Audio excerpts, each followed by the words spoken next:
welcome to podcast number 94. We're slowly climbing that ladder. Mm-hmm. Well, you just jumped right into that. The party's coming. There was like no hello, nothing. It's like podcast 94. Yeah. Here we are. You only can do hey everyone for a while.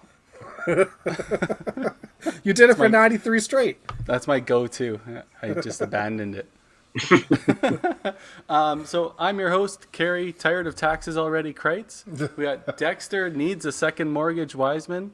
Tim has a second place to live, Wiseman. And Daryl, back from the slopes, Bradley. Welcome, everybody, to our podcast number 94. And we have a pretty special guest on this week. But first of all, we'll talk about some crappy news. Alberta has gone back into step 1 of lockdown, which doesn't matter for the bowling world because we're locked down anyways, but reduced capacity for retail and reduction of all restaurants besides outside patios, right? Yeah. I mean, it kind of does affect the bowling world. I mean, we were so close. We were so close to being able to reopen there for a little while, and now we're nowhere close. There was like 1,300 cases today. So. Yeah. And now we're back into a position where we have absolutely no idea when we're gonna open. So that's the scary thing, right? Is you don't know when. Now, like you at least thought it was somewhat close and you're going to be next week or this week, but now you have no idea. And now it's all based on immunization rate. How many vaccines they can get. So anyway, combination of things. Yeah, it's hard to say. And I don't know if we're in phase 1 again or step 1 again. Does that mean we have to wait those 3 weeks in between each step again? Does that mean we may not move to step 3 for 6 weeks? I have no idea. I don't know what this means at all anymore. There isn't a lot of clarity. And patio. Can't we put a patio all the way across bowling alley parking lots? Okay? Dad, I talked to Dad a year ago saying we need to make a patio out the back door. Absolutely. So we should have. We actually talked to Robert Parks about that, to be honest with you. Yeah. I think we're about 6 weeks away at least opening up a bowling center. I think we're a long ways away. But did anybody else see that Kenny was coughing and sneezing and he said it was just his allergies? Yeah, we saw your comment too. Yeah, I'm really skeptical of that. I think he has to get a COVID test. Yeah. Tim is so proud of that comment. All my group texts. I was at Cross Iron Mills on Friday after skiing. We skied a great day. Thanks for the shout out to the back from the slopes. Ripping down the hill. Had an incident on the hill with a black diamond that I was unintentional, took the family down, and there's some curse words, let me tell you. But yeah, I did the Cross Iron Mills, and it was really frustrating to be there with so many people there, and yet bowling alleys couldn't be open. So I'm glad that if they were going to do something, they did something and locked it down. And even, with the church here in Edmonton that's now been closed completely, I think they've done the right thing. You had to take a stand. So here we are again. Might be 4-6 weeks, but it is what it is. Hopefully, a lot of the other provinces are locked down again. We kind of knew it was coming. Maybe it's the last one before spring, summer, whatever, right? And we can move on with things. But super frustrating for you guys. I feel for you. Yeah, for sure. All right, let's go. Let's move on to something a little more, I guess, better to talk about. The Masters is this coming weekend. Are any of you guys big golf watchers, or do you even care about it? Yeah, I'm excited. I'm excited to see Bryson use his 4.5 degree driver all weekend and see what he's going to use with it.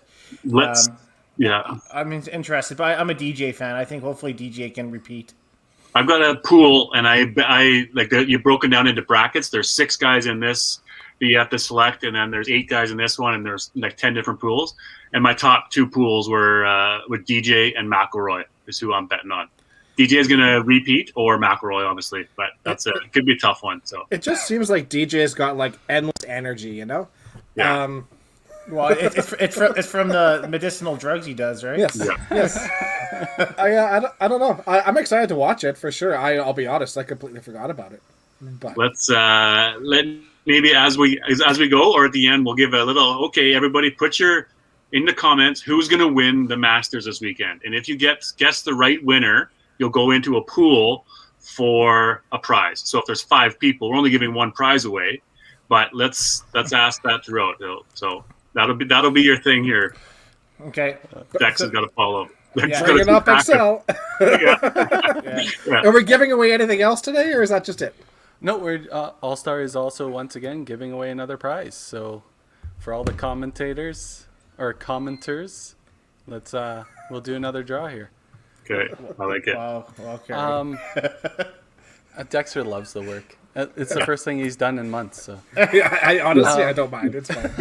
Gives him something to do. Let's go. Yeah, That's right. that's right. Love it. You know what? My dark horse, and like I said, 5-Pin Universe doesn't condone any gambling, but I may have 350 to 1 on Patrick Reed, maybe. Oh, you Ooh. dude! Ooh, I'm gonna go with. I hate the Koepka. guy, but I'll take it. Why? Patrick Reed doing Koepka's got a three. broken leg. That's fine. You know what? Honestly though, That's fine. Just watch. Spieth's coming up, and he finally won one at the Valero last week, and Yeah, Spieth is. I'm happy with Spieth. We Yeah. have a good banter around the office with Spieth, and a lot. 5 out of 6 of us are really happy Spieth is one. Yeah. Who do you think the 6th Yes. is? Doesn't want. Doesn't no. Doesn't like Spieth. Doesn't want. Johnstone? Doesn't like Spieth. Johnstone. Johnny doesn't like Spieth. No. Sorry about that, guys. We had a little back feed there. It's all good. We have good banter. It's fun. Yeah. Also, for bowling fans, there is some bowling going on, at least in North America. U.S. Open is going on right now in Reno, Nevada. You can go to bowltv.com and follow it for the next few days. I think today was day 2. They have another day of qualifying tomorrow, and then they cut to 36, and then they play another 8-game cashers round, and then they play 24-game match play, one-on-one. I really like some of those tournaments. Johnny live streams them too, and they're really cool to watch. And some of the setup and the formats, and they kind of rip through, weeks of bowling here, major tournaments and filming. Right, pretty neat what they've done. Yeah, they COVID has kind of pushed it all together a little bit too, but they slam like 3 or 4 majors within a month's time period, right? They try and get it all filming, and because Fox obviously doesn't want to spend a lot of time moving camera crews and stuff around, so it makes a lot of sense. It does. It's made good productions. A lot to learn that we've even watched and seen some of the things that they're doing for it. Yeah, for sure. For feature. So if you want to support the podcast directly, you can become a patron at patreon.com/5pinuniverse, and we'll just put up our patrons up on the screen here. We've had lots of support, a lot of people. If you become a patron as well, we give away discount codes every month, so check your Patreon account for a message from 5-Pin Universe for that discount code, and you can go to our store and purchase some merch, and even send us ideas for maybe some merch to sell. Like Tim has some signed Tim Weisberg pictures on there, and they're going like hotcakes. yeah, for sure. We've seen a slowdown. Let's just say. So our sponsor of the week, once again, is All Star Bowling Sales. We can't thank them enough for sponsoring us and advertising on our podcast. And as soon as we run their commercial, we'll bring in our special guest of the week. Oh, wrong button.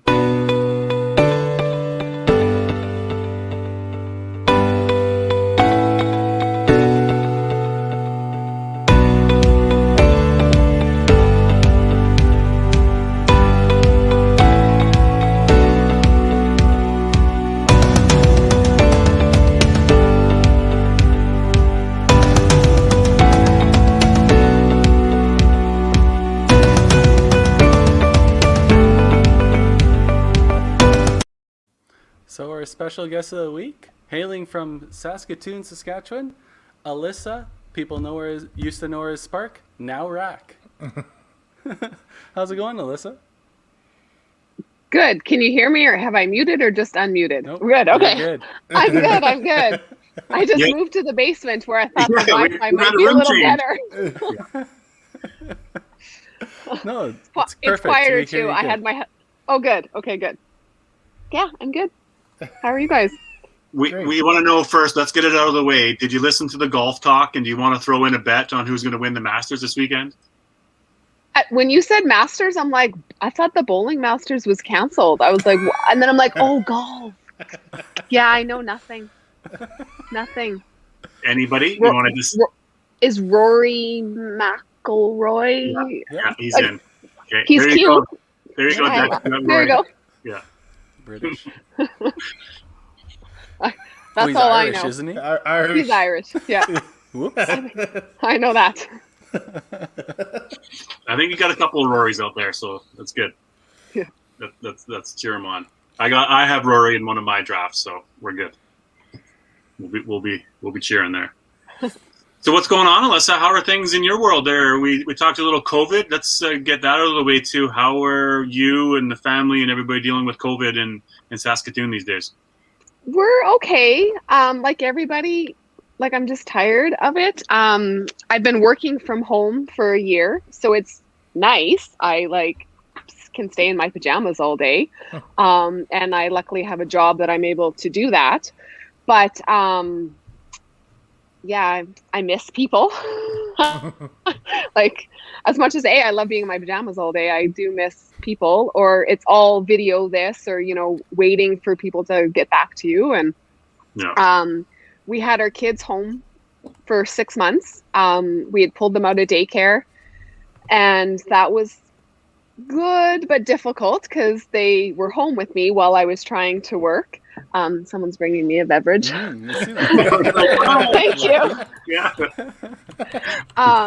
So then they went back to daycare in September, and that's been good for all of us. But my sister Jackie's saying hi. But yeah, so it's just it's tough. Our kids are 3.5, and they don't know any different, so it's fine for them. But it hurts my heart a little bit when they're like, well, can we go to that playground, or can we go to that music class? And I was like, no, we can't, and someone's coming to say hello. I knew this would happen. I told you some children would come join. Yeah. We talked about this beforehand, about some of the funny stories. Won't share too much, but yeah. Nice. What do you do for work, Alyssa? So I work for a company called Cameco. We have uranium mines in northern Saskatchewan, and there's some out east and whatnot. So I'm what's called a quality specialist. So I work in our compliance and licensing department. I make sure the sites are following the rules. We have to report certain things. We have to write reports. So just kind of assisting our northern sites. I used to work up at one of our northern mine sites, Key Lake, in the lab. I was a chemist, and I worked up there for 8 years, I think, and then I moved into quality at a different mine. So I worked week in, week out for about 10 years. Nice. And then we had children. So I was able to transition into a position at our corporate office, which is, when I was going to the office, is just like really down the street from us. So it's nice to be home every night, but I do miss, I'd work 7 days and then I would have 7 days off. So that was nice. Yeah, I too. Sure. Now you only get a weekend off. Yeah, honestly. Who do we have here with you? This is Sydney. Can you say hi? Hello. Hi. Hi. Are you shy? Hi, Sydney. Nice. And you have two, right? I have two. I have twins, and I have a son. So this is Sydney, and I have a son, AJ. He's upstairs, probably watching TV or something. Mm-hmm. So yeah. So being a twin, I know I'm my parents' favorite. Do you have a favorite at all, or that might be the best. At joke certain you've times, I ever have said. favorites. yeah? That's funny. Does Sydney get along with her brother? They get you get along, along? but they fight. Yeah. She's the instigator. She takes after me. She has the spark gene in her. She likes to poke. She instigates fights. My son is the peacemaker. Even though he's bigger, he could totally beat the crap out of her, but he's nice and he doesn't. Oh. I'm going to tell you right now, it doesn't get better. No. So, You know, it at least with one positive thing or whatever with COVID is at least they have each other. Like, so they have someone to play with, you know, that's the same age, kind of has the same interests. So was helpful, especially those 6 months that they were home with us. And yes. Can you go see Dada? No? Okay. She listens well. Yeah. And a question was, I mean, obviously your last name is now Rak, and we know Kevin Rak, but you're not married to Kevin, you're married to a different Rak. So can you? Yeah. Yeah. So my husband's name is Tegan, and so Tegan's dad and Kevin's dad were brothers. So gotcha. So Kevin is a cousin. Yeah. Right. Okay. Yeah. So cousin-in-laws. Now, how did you guys meet? We'll do that portion of this interview. Okay, so Tegan's family used to own a bowling alley in Saskatoon, and it was called Rak's Bowling Penthouse. And we met at the bowling alley. We knew of each other growing up. Like, I knew of the Raks and the children, and he knew of the Sparks because there was 3 Spark girls. Like, right? We just knew of each other. And then, we met in a league a long time ago. Nice. And, just went from there. I always tell him I was in it for the free bowling. Yeah. There is a family connection. I knew that there was one somewhere, so there you go. Good. So bowling-wise, let's shift to there. Where did bowling start for you? Obviously, you mentioned you met him, you know, a long time ago. But what about yourself? Where did you play your YBC in early years? Yeah, so I grew up in Prince Albert, Saskatchewan, so just north of Saskatoon, and I started in YBC at the age of 4. My mom put me in bowling, and then I have 2 younger sisters, as I think everybody knows. So because I bowled, then Amber bowled, and then because Amber and I bowled, then Jackie bowled. So we did YBC every Saturday for many years, right? And then just continued on, and I moved to Saskatoon to go to, stealing the show. I moved to Saskatoon to go to university and just kept bowling, and it's just, I just can't see myself not bowling. I took some time off with the kids, but was never far from bowling, right? Like, it'll never not be part of my life. Mm-hmm. Now, what was the age again with you and your sisters? Who are oldest to youngest? Maybe don't say the ages, but who was the oldest? So I'm the oldest, and I'm 4 years older than Amber, who's the middle, and then 4 years older than, she's 4 years older than Jackie. So there's 4 years between each of us. So I'm 8 years older than Jackie, and Amber's in the middle. That's some good family planning. Doesn't seem like any mistakes came there. Just enough time in between each child, right?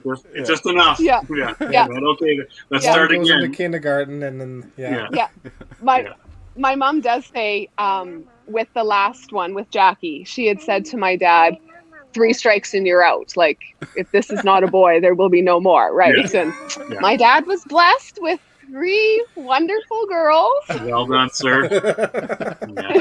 Part of the reason that I decided not to go for the 3, because I already had 2 and I'm very happy, but if I go for 3, what if? And I don't think I'm good that way. So we'll cap her off. Yeah.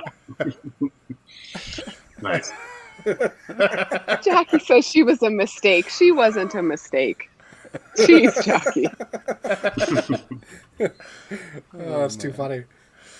So you played, did you have some success as, youth, playing in any of those, were the youth challenge events or the Pepsis or one of those? Hi, Tracy.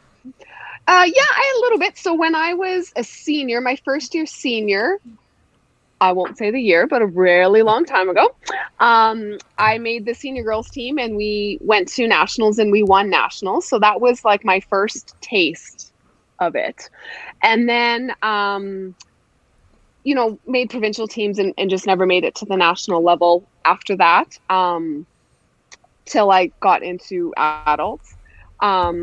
Had a lot of growing up to do in YBC, still have a lot of growing up to do now, but like I really had to learn to control my nerves, control my temper. I have a pretty bad temper. I expect greatness every single time, and so just had a lot of growing up to do in YBC there.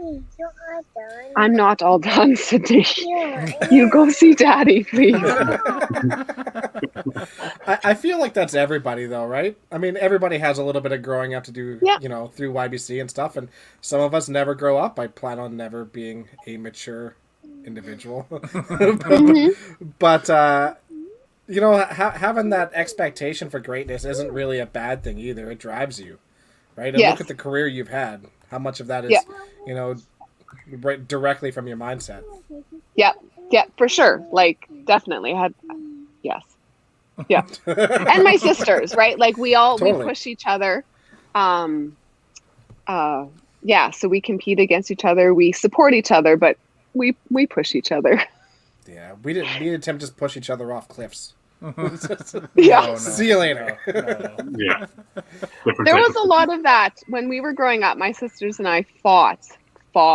We were girls, but we fought like boys. Like we fought a lot. Whereas I think the 4 years age difference was good, probably helped my mom, with children. But like because of that age difference, we fought a lot and competed against and everything. But I would say they're my best friends now, so it all worked out. Absolutely. And do they live nearby you as well? So my sister Amber lives in Saskatoon, and my sister Jackie lives in a town in southern Saskatchewan, closer to Regina. But it's about 3.5 hours drive from us, so I don't see her as much, especially with COVID. We haven't seen it barely. Yeah. Pre-COVID, we'd go there, or she'd come visit here, or whatnot. But yeah, since she's been there 5 years now, it's been a while. Yeah. Now, when you mentioned the senior year of YBC was your first taste of success and real competition. Did you know about the Open at that time too? That you knew that there was somewhere else to go play and start competing at the Open or the Masters for that matter, and that's where you wanted to go? And were cash tournaments really into your realm at the end of the YBC days? So when I was in YBC, there was a couple of Saskatoon had a couple of youth cash tournaments, and I really liked playing those. So Rak's Bowling Pin House had one, and there might have been one at Eastview. Anyway, so they had like a youth bowling ones. So we did that. And then I also worked at the bowling alley in PA when I was, in high school. And I remember working the Open Provincials. And that was kind of like also my first taste of like seeing it and whatnot. And it's like, oh, I like this, and I want to do this, and I want to be a part of that, and yeah, so that was that opened my eyes of like, oh, okay, and that's what I'll do after this, and yes. Nice. You're welcome. Was we know Prince Albert? We associate Lonnie Akers with Prince Albert. Was he there and bowling there out of that place? Yeah. Yeah, Lonnie will kill me for saying this, but he coached me in YBC one year. He was only a few years older than me, but he coached me one year. I was singles. So Lonnie Akers and Tracy Anseth and Len Anseth. Okay, but who else? When I was there, like Jen Englebretson and I don't even, that was a long time ago. I don't remember who was all there, but definitely like Tracy. I looked up to Tracy. I wanted to be just like her. Still do. Yes. Okay. Nice. And then, so the first year started, qualifying for the Open. Did you make it your first year? Or did you have a time where you had to qualify and start the historic run of national events you went to? Yeah, so like the first time I played the Open in Saskatoon, I made the team, so I qualified and we went to provincials, but we didn't win. I think it was my third provincials that we won, 2000, 2001. Sometime my first nationals for the Open was in Winnipeg. I don't remember, 2000, 2001, somewhere in there. Tim has on his resume 2002. 2002. Okay. Yeah, cool. And that was where I said I had to go through all of my books because I couldn't quite remember. So went on the ladies team to Winnipeg, and that was very like eye-opening as well because I'd never played where you pull someone, right? Because in YBC, so when I played YBC, the teams had 5 players. I think now they are only doubles, but like they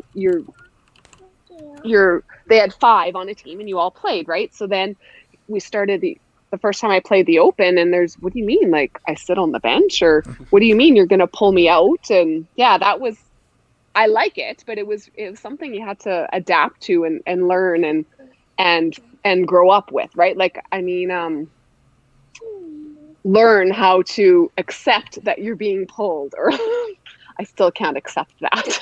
I usually am mad at my coach if I get pulled. We've had lots of chats about the pull on here and what the feeling is, and that's awesome. I think you're like, no, don't pull me. Yeah.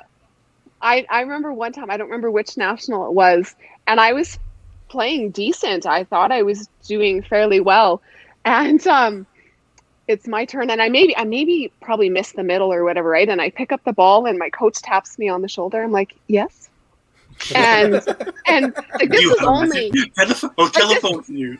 Yeah, right. And I think this was only a few years ago, like probably 2017, like just a few years ago. And he taps me on the shoulder. I'm like, oh, what would you like? And he's like, and he's like, you're out. And I'm like, out where? Like, he's like, no. I'm like, you're pulling me? Oh, okay. Because usually when you're going to, usually you have an idea. And that one I wasn't. And so I went back and I'm like, oh, it was mad. I'm eating my sandwich and having a drink of water or whatever. And afterwards I needed a few frames, and I said to my coach, I'm like, I'm really mad at you. He's like, I know. I'm like, okay, good. Just wanted to get out in the open there, right? Yeah. And but yes, it sucks because that's his job. But yeah, he's got to be okay with people being mad at them every once in a while. Exactly, right. And I say this, and I don't hold a grudge. And when it's your turn to be pulled, it's your turn to be pulled. I wasn't expecting it at that moment, so it's just like, okay. Do you remember what happened once you got pulled though? Did the person come in and do anything with your match? No. That person struggled. No. It's not some sort of epic story where the sub came in. Didn't help my saved move. the day. Yeah. But then there's other times, right? Like this was one particular instance I was thinking of. Like then there's others. Yeah, you get pulled and then someone comes in and like rescues the match and you're like, oh, thank you so much. Thank you. Like. Absolutely. Yeah, for sure. That's why I love the pull. Like I'll never be upset about being pulled. I don't think. I've yet to be upset about the pull because it's my safety blanket. I'm like, oh well. Yes. If I suck, I suck. I don't want to suck, but at least someone's got my back. Yes, yeah. And usually I'm mad at myself because like I want to be doing better, and it's for the team, right? Like totally. Yeah. So yes. Nothing's worse though when two people are struggling on the team and the other guy gets pulled and you're stuck there. Yes. There's no safety blanket for that. I mean, I've been there, and it's like, well, I got to figure this out real soon, and then you get to sit on the bench the next game. So that's not usually the fun part, but sometimes though I use that for like, so let's say we're both playing and two of us are struggling and the other person gets pulled. I kind of use that as it helps me pull my head out of my butt, like, okay, well, you better figure this out because no one's going to help you now, right? Yep. Absolutely. So sometimes that helps. Sometimes it just makes it worse because you're like, no, I wanted you to pull me. Like, no. Mm-hmm. So, Alysa, you've had success on both the ladies and the mixed teams. So when we're talking about polls, I guess, before we get into your stats. I would like to know, is there a difference on polls for your experiences playing on a mixed team than it is on a ladies team? Like, as in, like, when you're playing on a ladies team, with you when you play on a ladies team, do you feel like you have maybe more of a leeway than you do on a mixed team? Or is there a different feeling on how the coach dynamic is with polls? I think it all depends on who the coach is. I wouldn't say I've played ladies and mixed, and I wouldn't say there's a difference between ladies and mixed. I think it all depends on who the coach is and what their strategy or how they work on it. She finds this boring. That's lovely. Yeah. I was going to say, she's really enjoying podcast. Yeah. Wait for 20 years and we get to show you this video. Yeah. Yeah. Like, I'm done. Yeah. But we do have some of the stats here. I know you did give me your bio, and I did dig up some stuff through the C5. 15 times you represent Saskatchewan at Nationals for the Open, 3 times singles, 8 times ladies, 4 times on the mixed. 2016 Open Ladies Single Champion. You mentioned that was your most memorable moment and experience. I'm guessing, first of all, singles champion, and the fact you won at home probably, which is in Regina. Yeah, in Saskatchewan. 3-time national all-star. And at Nationals, you had 5 golds. That includes your singles, mixed team, and ladies. And then you had 6 bronzes as well. No silvers, so... No silvers. Either gold or bronzes, it looks like. And in 2019, and I remember in Surrey, you were inducted into the C5 Hall of Fame, in your original inductee. Yeah. So quite the resume for an Open. So maybe let's talk about your 2016 Open Ladies Single Championship. What was so memorable about it? Definitely, like you said, because it was at home. It was in Regina, so lots of family and friends could come watch. I also played the team and singles. That's my only time playing both, and I really enjoyed that because I go to nationals to bowl. Like, so the more games, the better. It was tiring for sure, but satisfying and. And then I played really well as singles. I had a great year that year. I was very consistent. I played well. And just being able to win, like that's always the goal, right? Like, I don't know, that's my goal in everything. It's win. If we're playing mini golf, I need to win. Yeah. But like singles, there's that extra when it's singles, because it's just you, right? Like there's the team is nice because you're supporting the team and the team is supporting you, but also with singles you're like, okay, I did this, and or if you didn't, you're like, okay, I didn't do this, like this was all me. I've had those too. Tim has that feeling every nationals. I like how honest you are, though, right? Like you do. This is me who did this. Obviously you have a support team, but at the end of the day, it was you as a single. So, who did you play stepladder in the final that year? I don't recall. Qualified first, and I played. Who's from BC? Coralie, yeah. Yes. Yeah. Oh, I knew. I should have brushed up on who it was. Yeah. And actually, so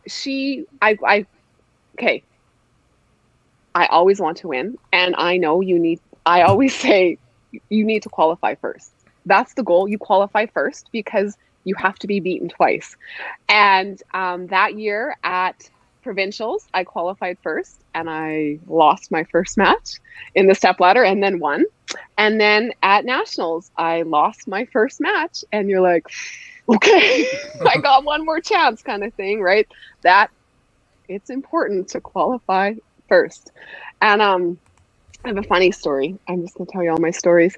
So I'm playing that match, and I think I started off like 2 strikes, 3 strikes. I started off with some strikes. I was like, okay, great, and she went spare, and I got a strike, and then I opened, like I missed my corner spares, and I got a couple more strikes, and I missed a couple more spares, and I'm like, look at all these strikes. Like, I got this. And she's spare, spare, spare, spare. And then, like, comes in the end, and I'm like, oh, spares count for lots, I guess, eh? Like, those are important too, right? And I remember that going through my head. I'm like, okay, figure this out. And then, yeah, just kind of, but yeah. So yeah, spares count, people.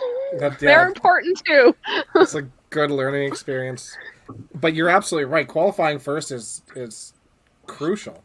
I really believe that, like, you know, it kind of, in a stepladder, it definitely plays to the runner. Having that second life is crucial because, I mean, you're first and somebody's already played 2 games and is warmed up and knows what the lanes are like. That's a major advantage over sitting forever just to come up and throw 10 frames and call her a day. So, yeah. Agreed. Right. There has to be, like, I hope nobody ever changes that rule. The second game, that's so vitally important for the exact reasons you just talked about. 100%. Yeah. Well, and it's your reward. It's your reward for qualifying first, right? Like, you should get something because you just worked your butt off. But, like, yeah, Agreed. So, how about some of the teams, Alyssa, through the years? Were pretty epic teams, and I know a bunch of you went on some good runs. Who were some of those ladies on those repeat years over and over and over?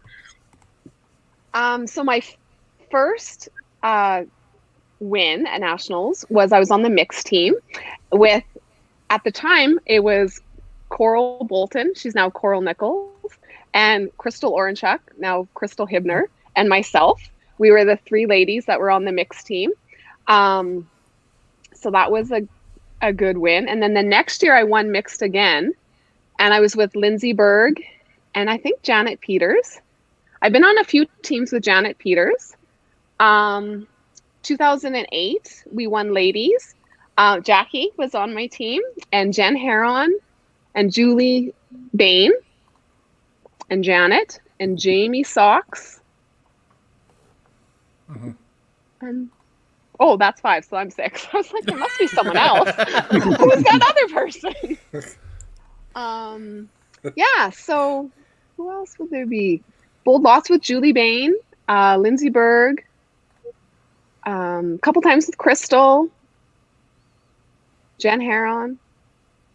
Did you ever have a chance to play with both your sisters in one of the provincials or nationals? Not yet. No, I've played with Amber. Amber and I have been on a team together, and Jackie and I have been on a team together. But all 3 of us have never been on a team at the same time. And now with Jackie living in a different zone, we'll probably play Masters so that we have that opportunity. Absolutely. Right. Or we'll make her move back to Saskatoon. Or she'll make us move there. Yeah. So with the 5 national goals, would there any one of them stand out more as an achievement that meant more to you or to the group of ladies that you were playing with? The ladies' gold in 2008 that you showed a couple pictures there, that was a fun year. Like, maybe because we won, but like, it was fun. Like, it was just, that was a fun nationals. Yeah, there's crazy Alyssa. It was just fun. The mixed teams, I really like them. I really like playing mixed as well. I like playing against anyone, but I really like playing against men. There was, that you wouldn't normally get to play against or get to play with. So yeah, just get Judy out there and have all 4 of you throwing. Yeah. That's my mom. My mom is Judy. Yeah. She just likes to support us, tell us what we're doing wrong. She is in the chat here as well. Yeah, she did say hi. She's there earlier. Yeah. Oh. What position in the lineup would you have normally played? First. I was usually lead off because I'm crazy and I have much energy. Crystal says Jackie's not leaving Regina. That's fair. Yeah, so I was usually lead off. A few times I've played anchor or 4-5. Like a few times when my sister Amber and I were on a team together, she would play 4 or I would play 5. or vice versa. We're pretty crazy together. We're pretty pump each other up kind of thing. I think our coach had to keep the two of us separate because the rest of the team is normal and we're insane. But now, anything as far as being a leadoff, any advice or anything that you think that you did something special that you had such success there?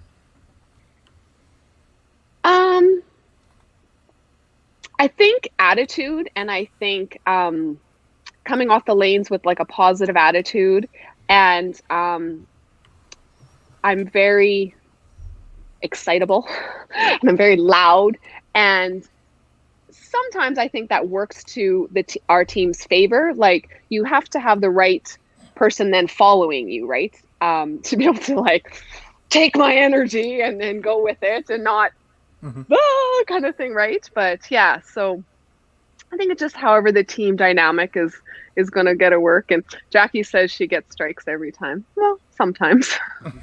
We talked about that lots about, the different positions in the lineup and what the role brings. And, the leadoff, like what you say there, brings great energy because then you just flow it through the rest of the team, throughout it. So, and coming off no matter what with a good attitude, what you got. And obviously having a quality bowler at leadoff helps big time too, right? You get all the multiple punches there.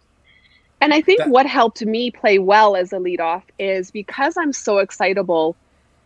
If like you guys are going first, second, and I'm third, and I'm like, is it my turn yet? Is it my turn yet? And then I get up there and I would rush. Whereas I know like it's all mental or whatever, but like, okay, I go first and then I can come back and I can cheer and cheer and cheer. And then by the time it's my turn again, I'm like, okay, take a deep breath. I don't know. That's just how I mentally. I love hearing this because that is exactly what goes through my head. I hate waiting, period. That's why I love being first. I can get up there, I can throw. And then there's fine standing there. But once we move over to the other side, I just want to be up there. I just want to throw. Yes. So I totally get it. And if you think about it logically, like whether you're first, second, third, fourth, whatever, you always have to wait till your next turn. But like in my head, I'm just like, no, if I need to go, I need to be first because then it's like I go and then I'm done and I can pump everybody else up or I don't know. So first is my favorite. It tends to be a high energy position for sure. You kind of look even across the provincials in Alberta, since that's kind of our wheelhouse. You notice a lot of your lead players are the higher energy people and the ones that like to yell and come off the lane hard and stuff like that. It is definitely a great attribute because it keeps your team going. That's for sure. Mm-hmm. But that positivity is like the big key, I think. Mm-hmm. You can't put somebody up there that's going to come off the lanes negative if they have a bad frame or something like that. It just carries through everything. So having you up there being positive is crucial for sure. Finding those positive people. Yeah. Is there any, as we wrap up the Open, any really significant matches or players that you would have played against in the Open that come to mind?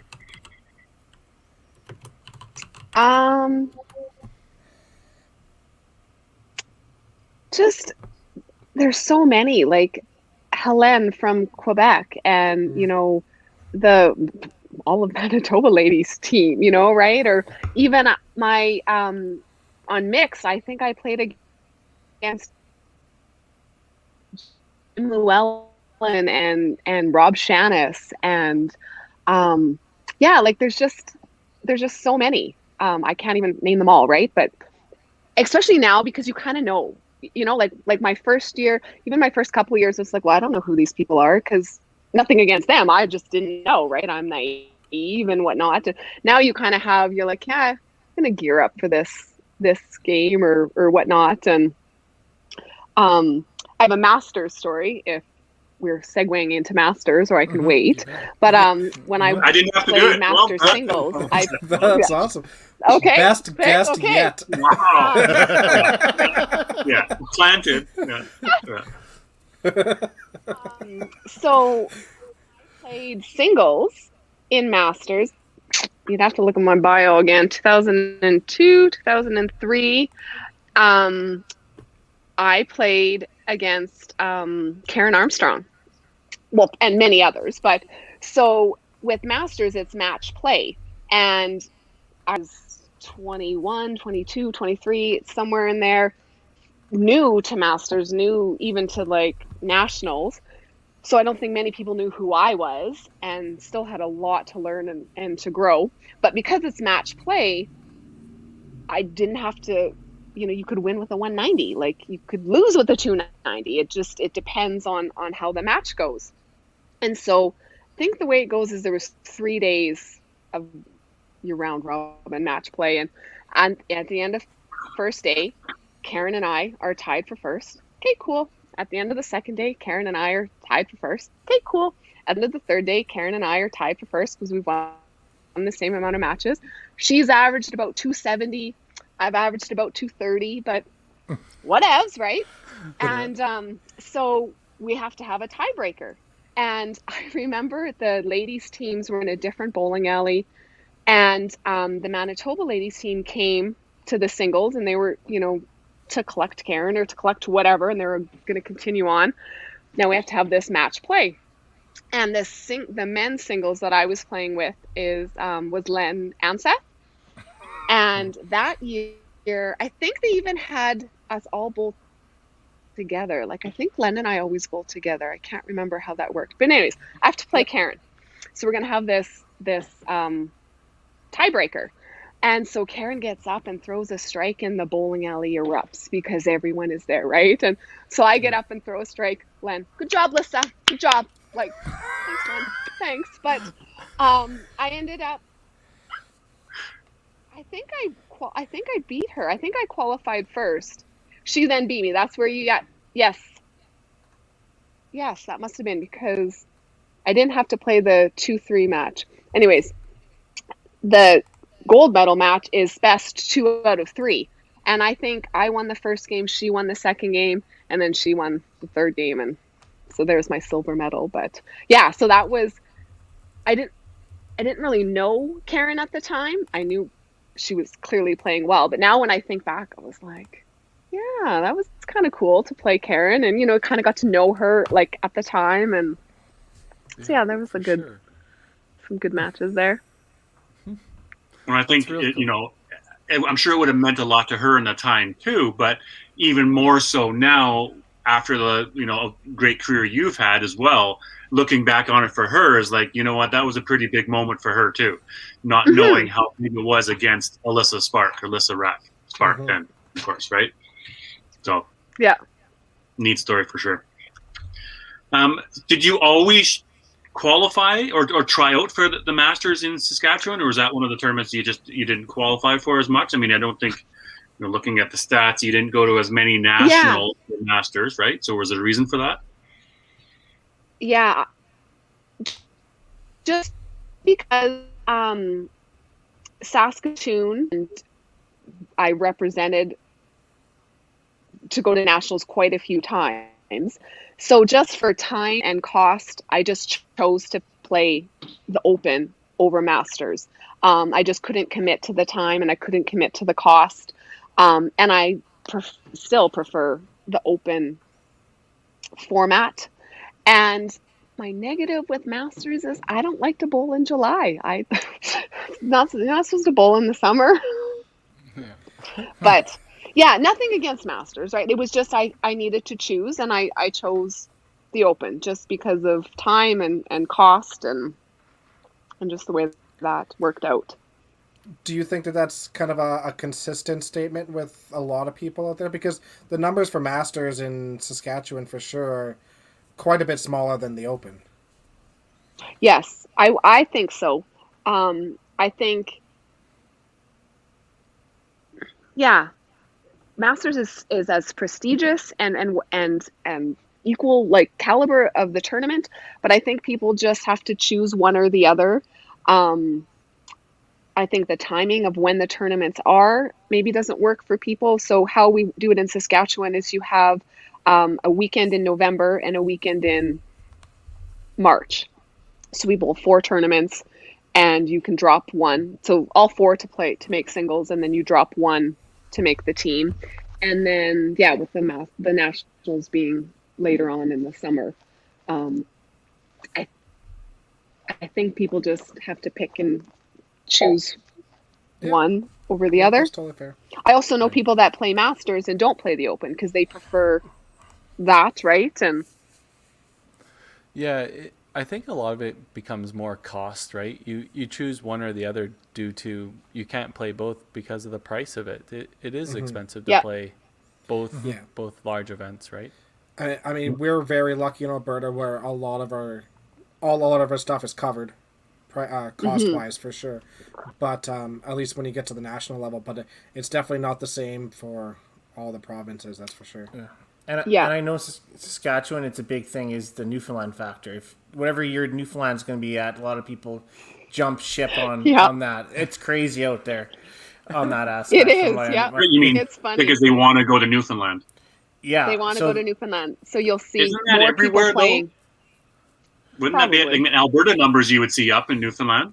Yeah, right. normally you would, but we definitely didn't. But they weren't. It They was a weren't. normal year. But they weren't picking and choosing because of our funding out here. A lot of us, most Yeah. of us, will still play. But in places where you have to have a huge master fee to go to nationals or assessment, they'll either pick masters or open. Right in Saskatchewan, Yep. for example. For sure, I um, would say that. yeah. Yeah. Does that And sort of make that's fair. sense? I mean, Yeah. you never Yeah. want to start suggesting for people to change their tournament format or change their dates. I mean, each organization is entitled to their own schedule and stuff. So ultimately, it comes Yep. down to people have to choose. Yes, there's lots of options. The Open, the Masters we talk about. Of course, there's WCBT events, right? And some people play only cash circuit and not play any of the other stuff, right? The Open or the Masters, right? Maybe not, but yeah, really got to just make the choice. No, that's definitely a good insight there, DB. There is lots of guys and girls that just play WCBT events and actually don't play Open or Masters. Yep. The numbers just are.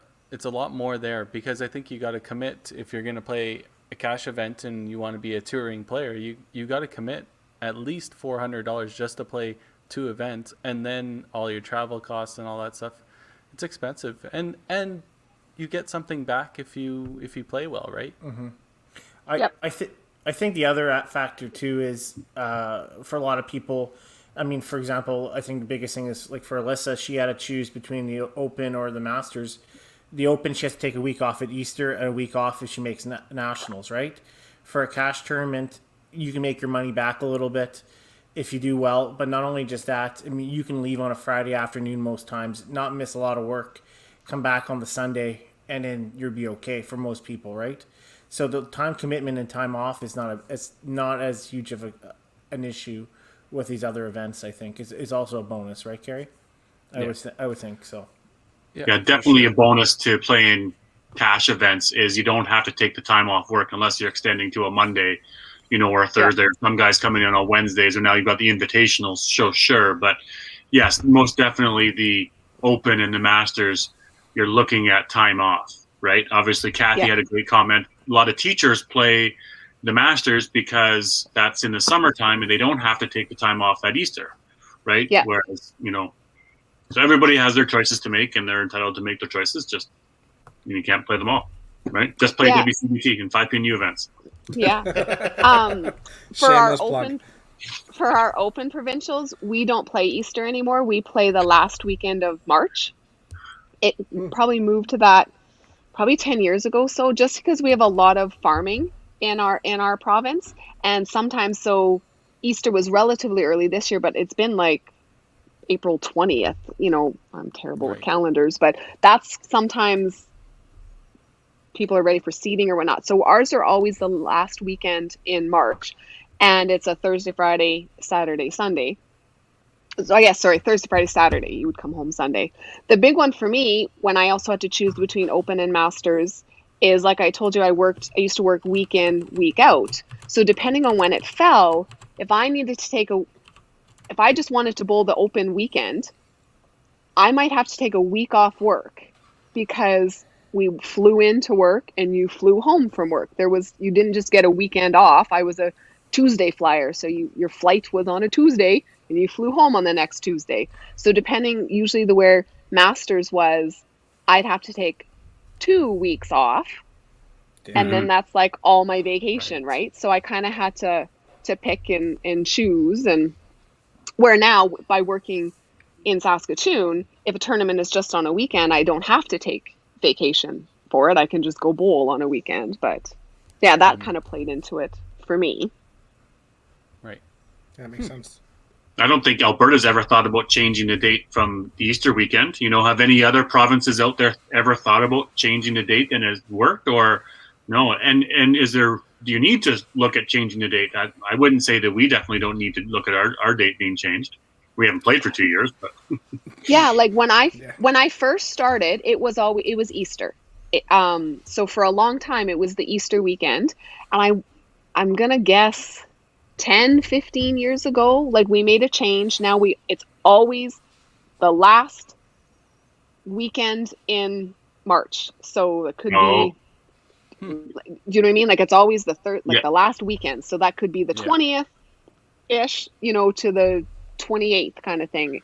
So it's nice because I always knew when it was going to be.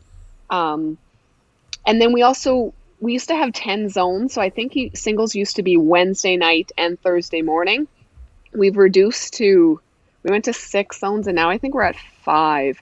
So now we just play singles is Thursday morning, and then the Thursday morning afternoon, and then teams are Thursday evening, all day Friday, Saturday morning with your stepladder that afternoon. How many, with 5 teams, do you know how many matches they play against each other? 3 round robin. Because here in Alberta, nationals, we play provincials. Yeah, so Alberta does the Wednesday singles, and then Thursday, Friday, and Saturday morning is teams, because you play each team 5 times. Yes, ours is 3. Yeah. So there's a question: is how many games in total do you play at provincials?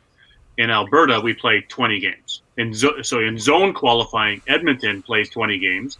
At provincials, a team would play 20 games. How many do other zones and other provincials play? So I believe our zones are 20 games.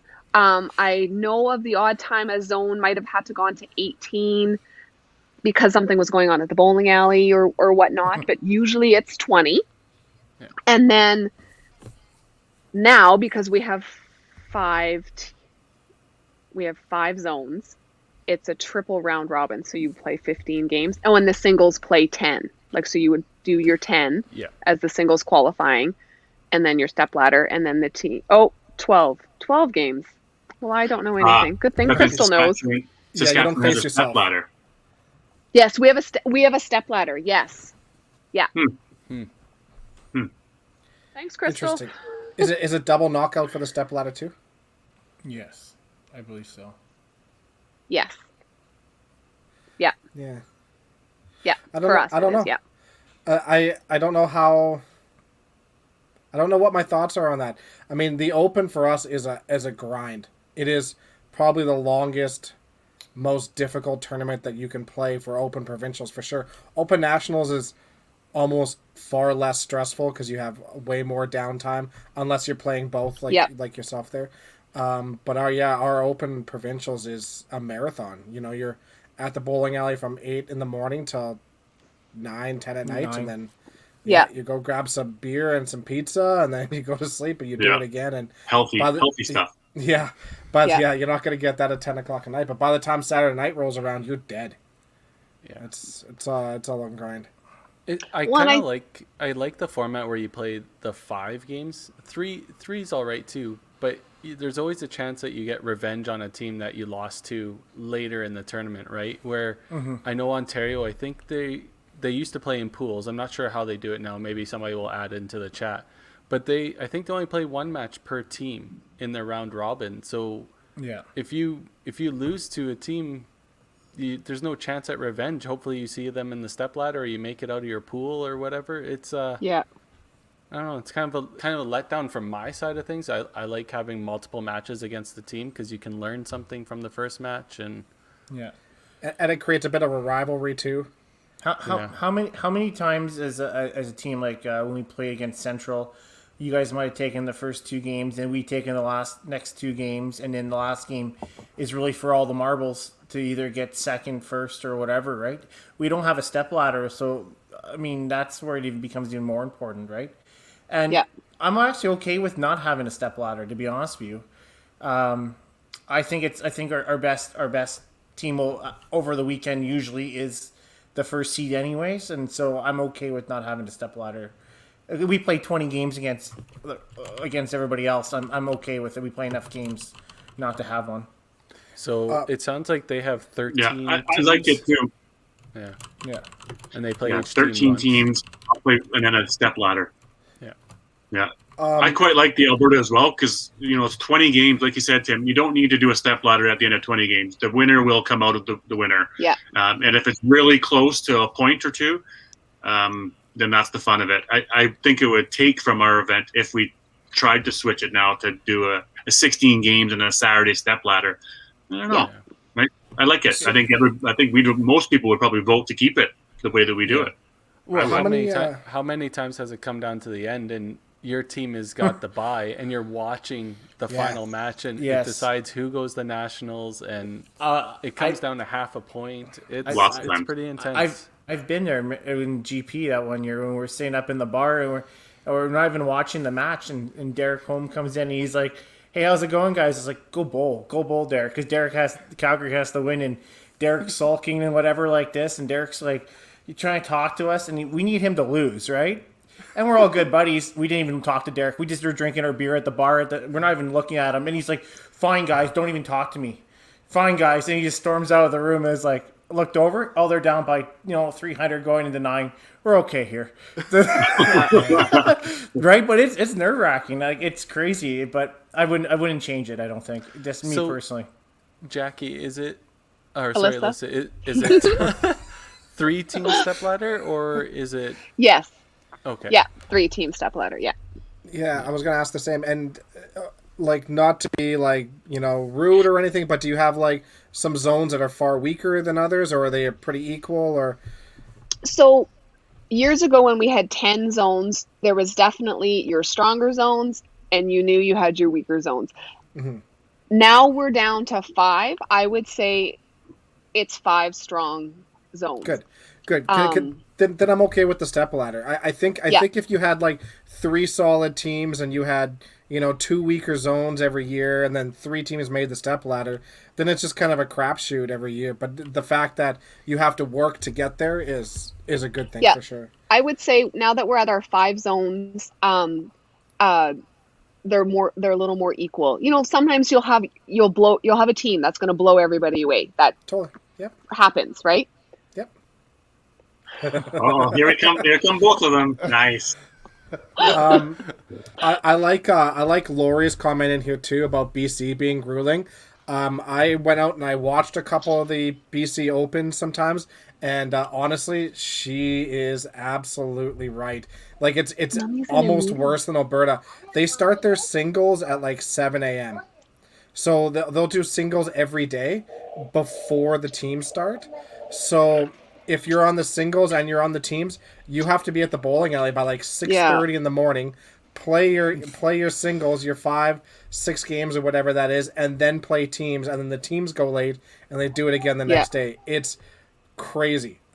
So yeah, as much as Alberta is a grind, BC is worse, I think, for sure. Yeah. So we do our singles before the team starts. Mm-hmm. And so like I said, we used to do it a Wednesday. You'd bowl 5 games Wednesday night, 5 games Thursday morning. Now we just bowl all the 10 games.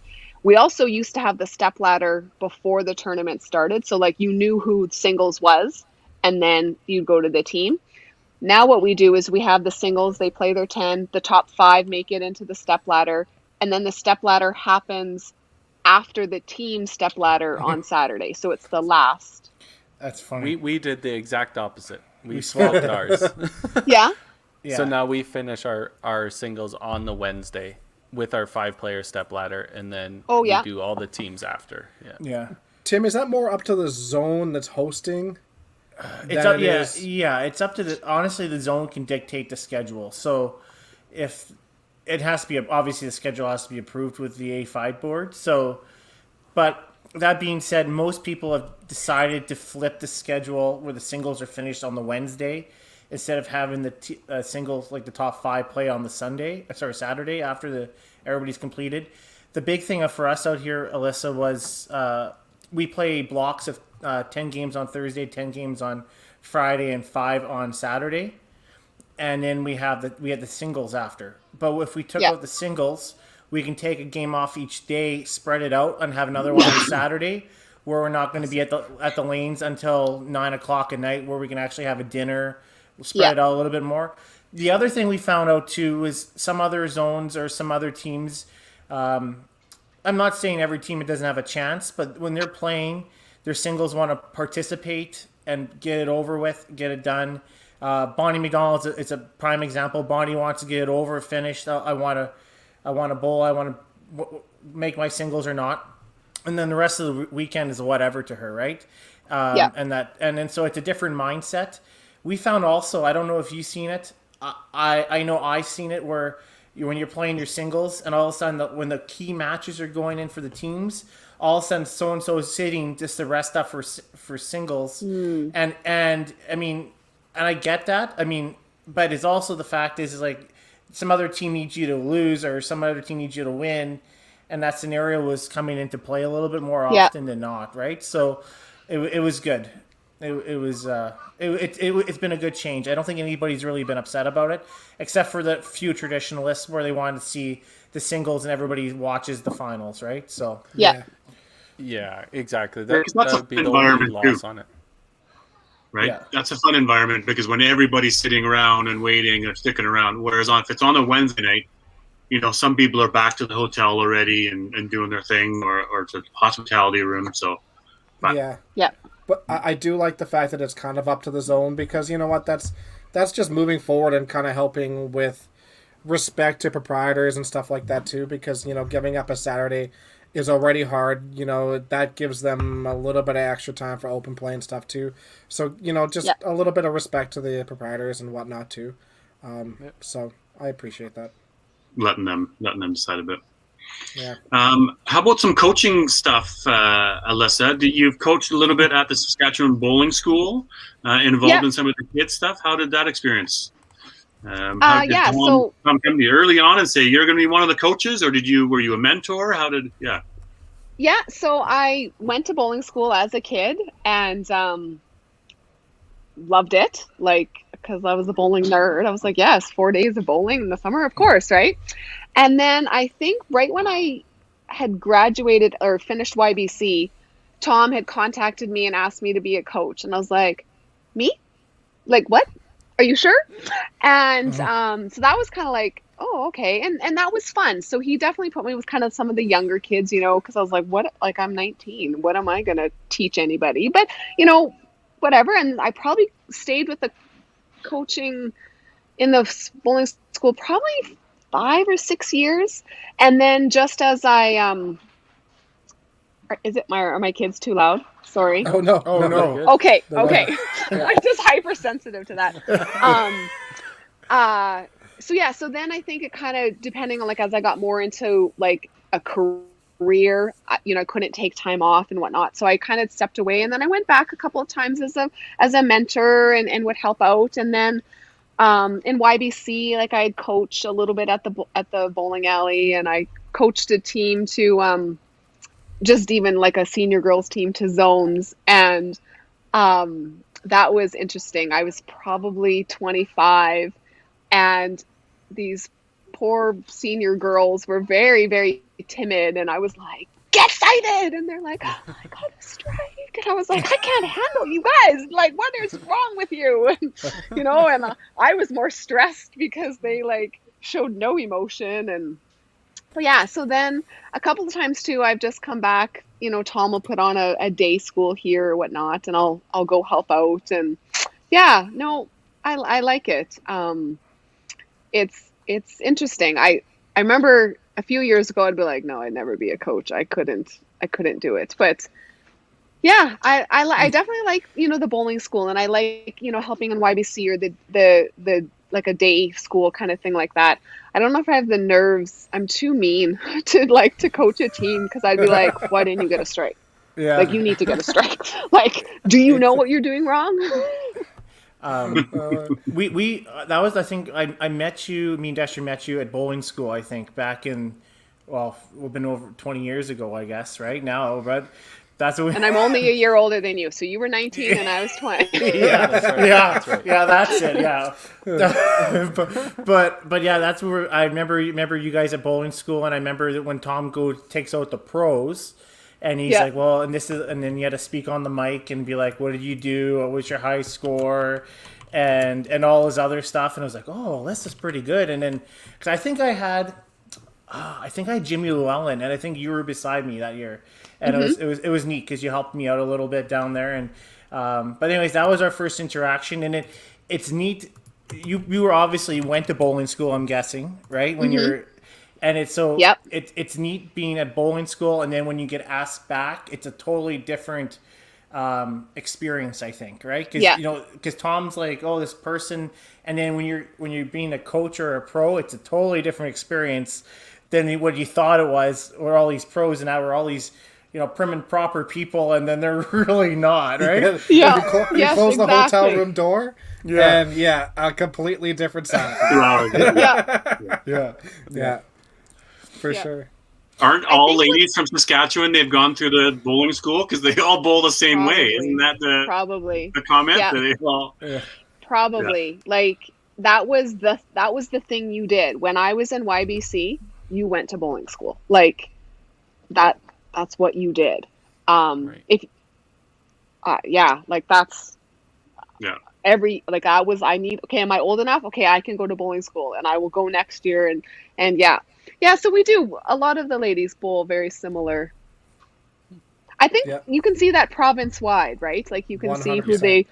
I've always looked up to Tracy Anseth, and, so I was like, that is how I want to bowl, and Yeah, the Saskatchewan ladies have always gotten really, really low. Really low. Yeah. And then you see some of the Newfoundland guys, even more so when in YBC and stuff, but in Newfoundland they always had, like, when I was going through YBC, they would have one quick step, stop, and then run to the line. Yeah. They had this starter, but all of them did it. Yeah, it's really interesting looking at, like, the influences around the provinces, because it really is true. Fun. I never went to a bowling school or coached one. You need a Carrie? No. I wasn't even aware of the bowling school when I was in YBC. Unfortunately, I wasn't part of the in crowd, is my guess. Yeah, I was definitely not as a coach in my years of. But sounds like I would have fit in right fine after hours. Yeah. Fun. We saw a question up earlier. Your bowling idol. Did you have a few specific people that you looked up to? Competitive wise when you were younger, watching bowl and compete. I've mentioned her name a few times. Tracy Anseth, for sure. Yeah. Lonnie Akers. Lonnie, when I was in YBC, like, Lonnie was very good. Lonnie is still good, but do you know what I mean? I was just like, oh, I want to be like that, right? Who else? Those are the two really. They're both from PA. So, like, that's what I grew up with, right? That's what I remember, and yeah. So not Len, I would say. You're saying. It's not that I don't. Not Len. No, that's totally fair. That's okay. I don't blame you, Tracy, because at the time I was, a teenage girl, and I would, like, think of the girls, right? Yeah. But I don't remember Len much till I got older, right? That doesn't mean it. Sorry, Len. Mad at us, guys. Anytime we can dig at Len, it's all perfect. But Tracy has a way of being so inviting to Saskatchewan men and boys and girls at the school or in teaching them. Obviously, that's her passion in her profession, but she just has a really great way of doing it, right? She's such a calm, patient person. And that's just years of dealing with Len, for sure. Yeah. Like But if you could deal with okay, Len, so- you could deal with kids. Right? But if I'm gonna put a shout out to Len, so I was master singles and he was the men's master singles, and I want to say that year we got to play, like we played on a set together. So we would have played the Alberta set and the whatnot. So I played a lot with Len, and I learned a lot from him. Even just to relax a bit. Like I was like, oh my God. Like I remember we hadn't even started. I think we had to go for our pictures. And he's like, you look like you're gonna puke. Like I'm like, we gotta start bowling. I'm like, right? And he just kind of like, hey, calm down, kind of thing. And then he's also as we all know Len, and he can be rough and gruff, but he's very supportive as well, right? Yeah. And the big one that I learned from him that year was, like I said, so it's match play, right? And I want to say Len averaged 280 and was losing matches because everyone geared up to play him. And then there was me, and they didn't know who the hell this chick was. So they're like, and I would win a match with a 220 because, they wouldn't, like you gear up for people sometimes because you Totally. know them and you know what they can do. Right. So I've learned a lot from Len. I've learned some bad things from Len too, but learned some good things from Len. Yeah. I think we all start to know a little bit more about Len. Yeah. Now the family, though, you mentioned earlier that the kids are starting to bowl. I mean, they're young, 3, going on Saturdays. Is that something that they're excited about? Are you looking to get them into the YBC and start playing? Yeah. Yep. So I won't push them to do it. Like my mom never pushed us to bowl. We bowled because we liked it. My mom definitely would have, if you signed up for something, you finished it, right? Like, so you finished the year, and if you didn't want to play next year, you wouldn't have to. So I won't make my kids do it if they don't want to, but they seem to enjoy it. I internally push them because I'll be like, Sydney, you better, like, AJ's beating you, like, and she doesn't know. They use that dinosaur thing, and she'll come up and she'll like push the ball with the finger, and I'm like, pay attention, we are here to bowl, and like they're 3, they don't know. But yeah, I hope they want to play.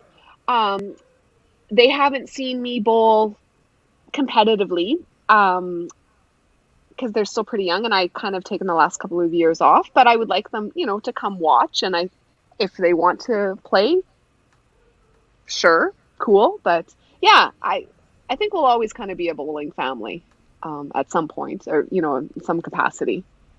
I just kind of want to build on a little bit, and we'll keep it with the PA thing. Lonnie, when he won the TPC here recently, and his kids were there to watch him, I think that was one of the biggest things. They finally got to see actually how good Lonnie is, and got the win in front of them and stuff like that. So yeah. I hope you continue in that, and hopefully you get to showcase your skills in front of your children, and they get to follow suit. I think that's a great thing. Mm-hmm. Yeah, for sure. So you mentioned that you've taken a couple of years off. Is that the plan, that you're going to start to play some events again? Or did you, what did you take off? Did you always bowl in a league and you've just taken that off, or you just, tournaments as well?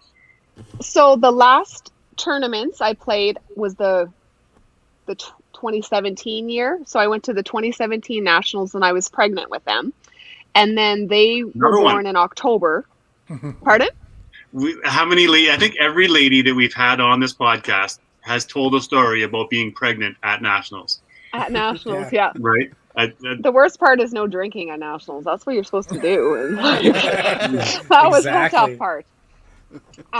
So my kids were born in October. So the way our major league works here is like we have half. So you bowl like September to December, and then like January to April, May is the second half. So I didn't bowl that first half because I was pregnant and then recovering. And then I didn't bowl the second half, but I subbed a few times. And then the next year I bowled and my husband didn't. So we used to both bowl in the same league. So the year that the babies were born, he bowled that whole year. And then the next year, he took bowling off from league and would parent. And then I went bowling. And then last year I bowled in a league as well. Just didn't play tournaments. Just, it was still kind of hard. The kids were still pretty young. Like, how are we going to do child care? If you're going to go to like kind of thing, right? But yes, it's not up for debate.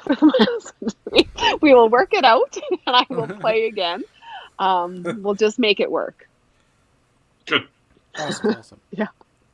Now, same with your sisters. Have they been playing? I'm not up to date on, the last few years. But are they playing as well in all the events? I mean, you said your one sister's down south, so she's different zone, but yeah. Yep. So when we went in 2017, Amber was on the team with me, and Jackie was actually single. So we all got to go to nationals. We just didn't play together. And then that might have been the last year they played as well, because Jackie's had a couple of kids, and Amber's girls are getting older where they're into like ringette and, sports. So they're busy with that. And it's just a time commitment. We keep talking about, okay, we're going to play Masters. This is the year we're going to play Masters. And then someone gets pregnant. And then, okay, this is the year we're going to play Masters. And then someone gets pregnant. And then, okay, this is the year. And then COVID happens. But so yes, I think, we're done having babies. I think Amber's done having babies. I don't know about Jackie, but we'll get there. We'll figure it out. So yes, I don't think I would never say they're done playing as well. It'll come around to, at some point you kind of have to wait till your life comes into a balance, right? So you can do something as well. But yeah. I think everybody now wants to know, Jackie, are you going to have more babies or what's happening here? Yeah, we'll see what she says. You just comment, yeah.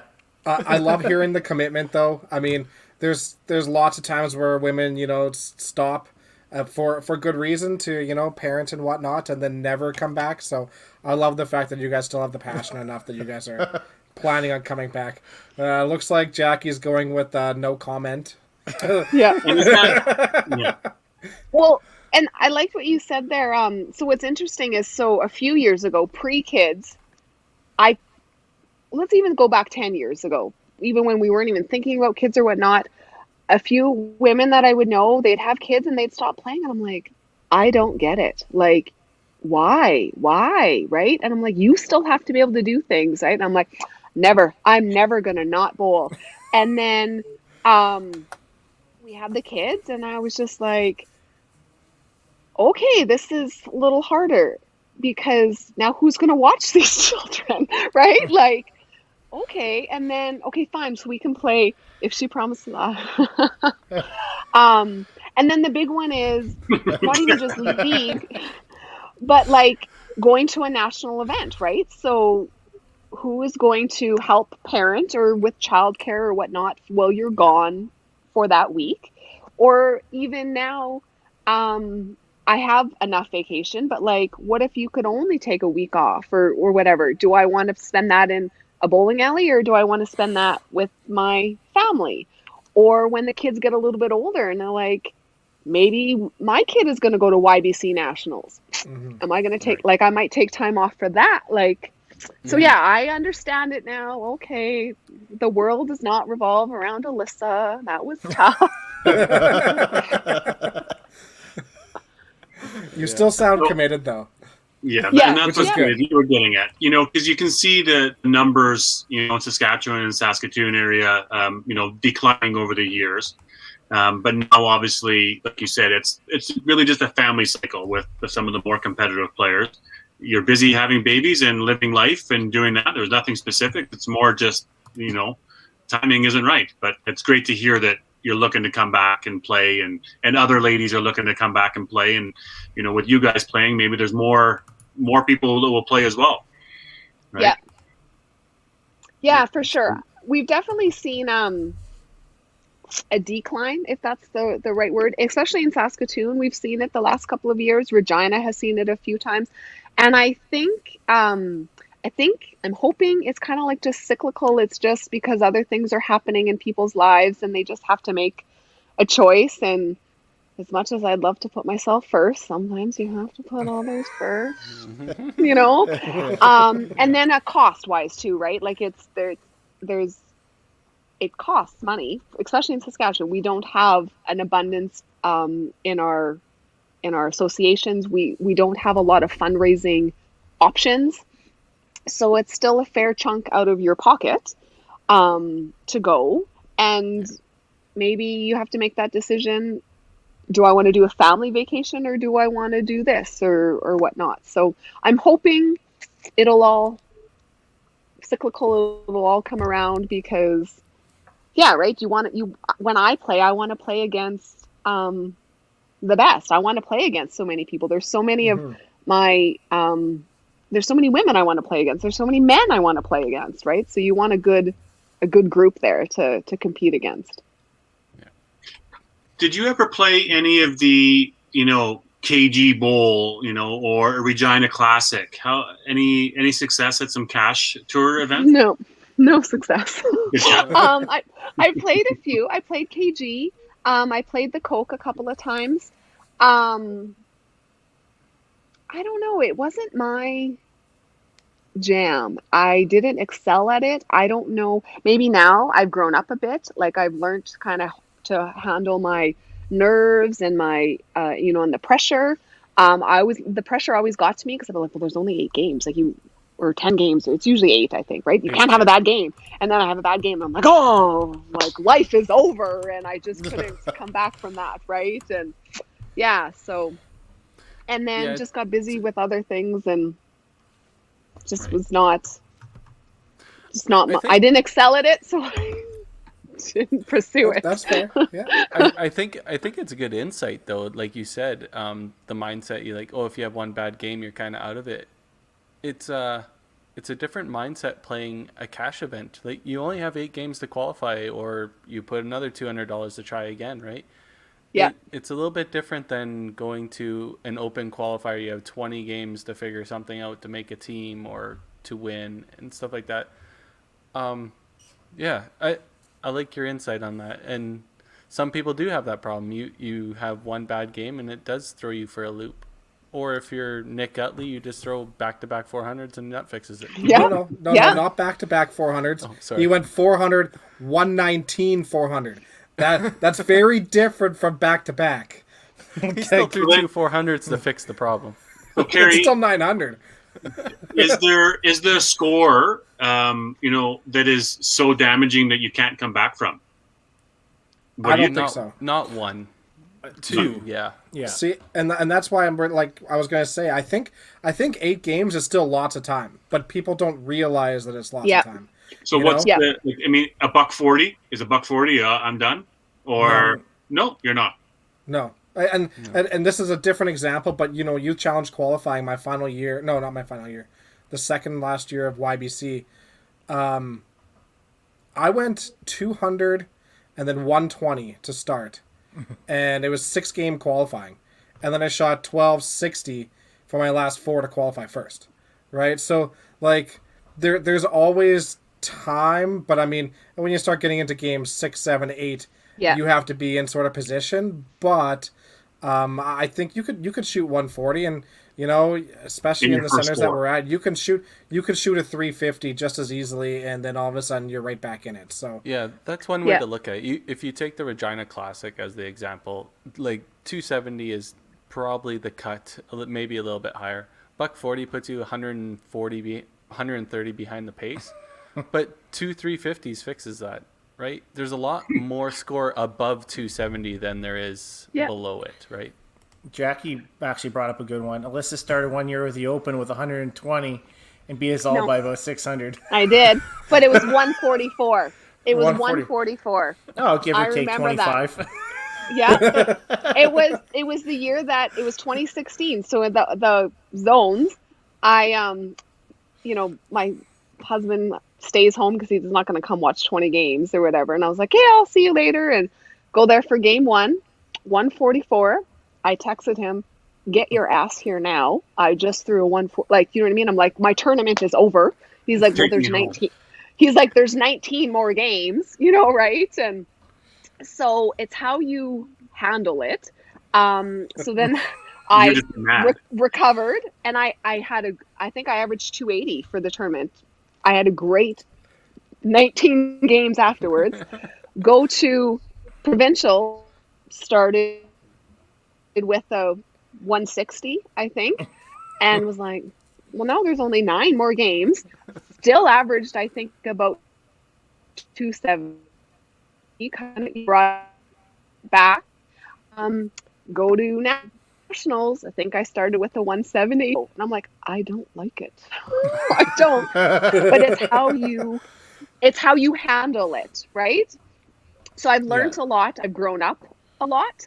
So I think pretty much any game you can recover from if you can recover from, because, right? Like you have to, it's over and you have to, okay, new game, new mindset kind of thing.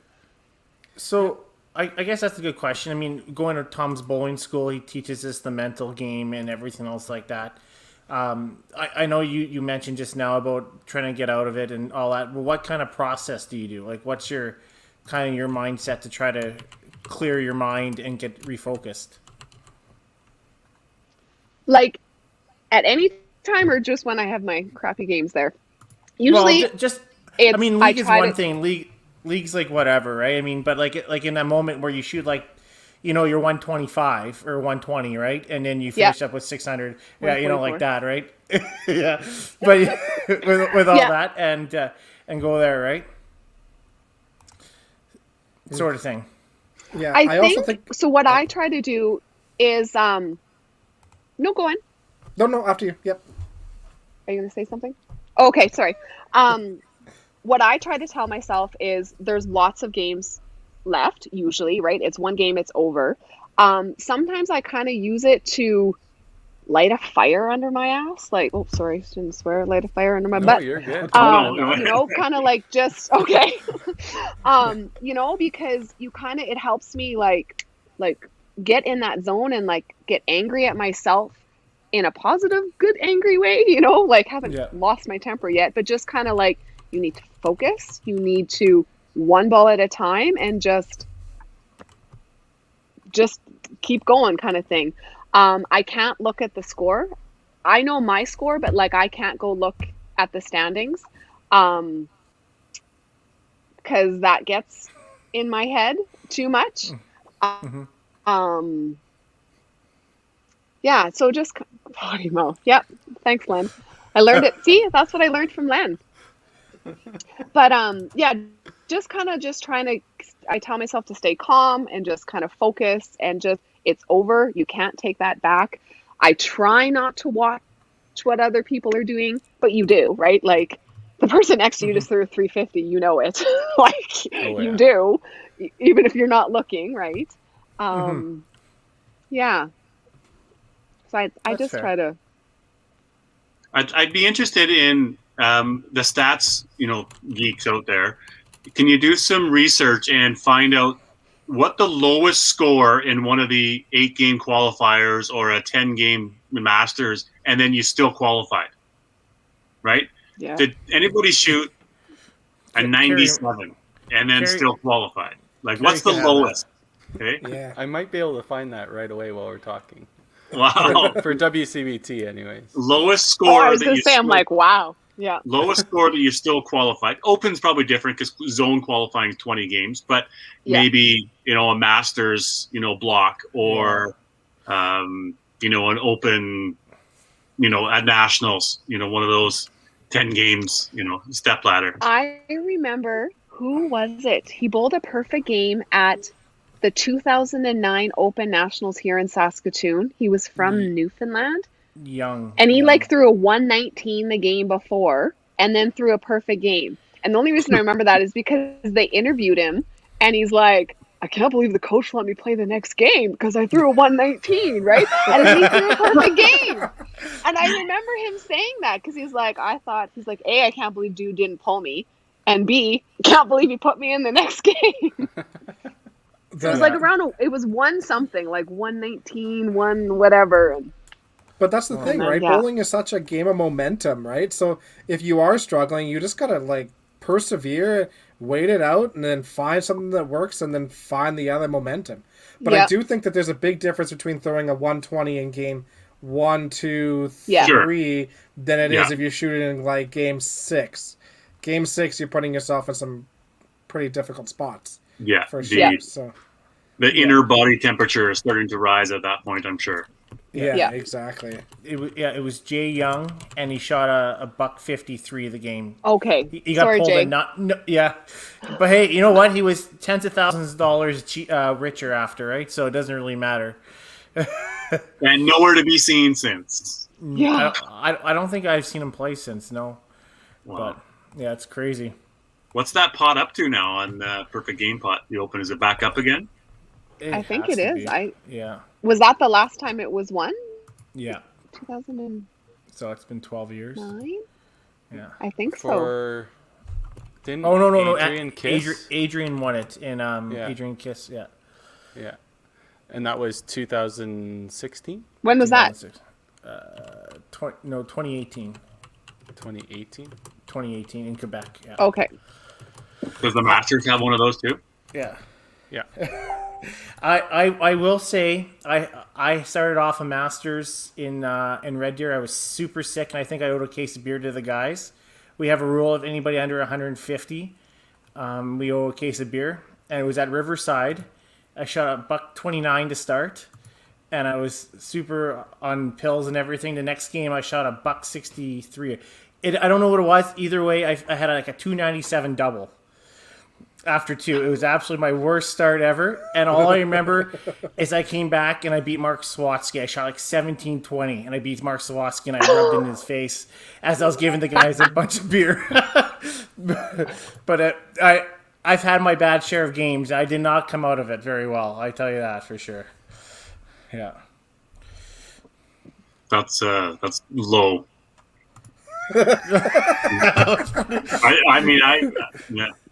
I'd like to know those stats though, Kerry. What are the top 10 low games that somebody's still qualified for?